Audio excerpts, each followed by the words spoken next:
depuis l'arrivée au pouvoir de la nouvelle majorité, nous avons essayé de construire un dialogue. Non pas d'aller dans une cogestion, pas du tout, mais au contraire, de faire en sorte que les droits des personnels soient respectés. Ce qui aujourd'hui pose problème, notamment aussi sur les droits des syndicats élus. Il y a des instances qui sont obligatoires, comme le comité technique, comme le comité d'hygiène et de sécurité. Or, malgré la période Covid, ces instances n'ont pas été convoquées. Donc il y a déjà un vrai problème de dialogue et de fonctionnement. Il y a beaucoup de souffrance et aussi il y a la problématique des renouvellements de contrats.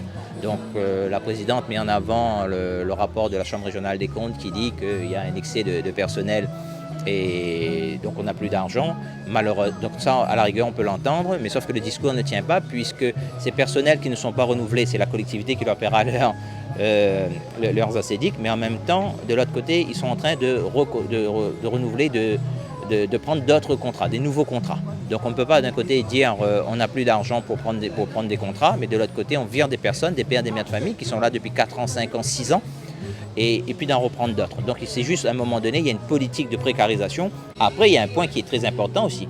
Les postes, les déclarations de vacances d'emploi, ce sont des postes qui sont réservés d'après la loi, principalement pour les fonctionnaires titulaires. Vous allez me faire croire qu'il n'y a pas un Réunionnais qui veut rentrer à La Réunion?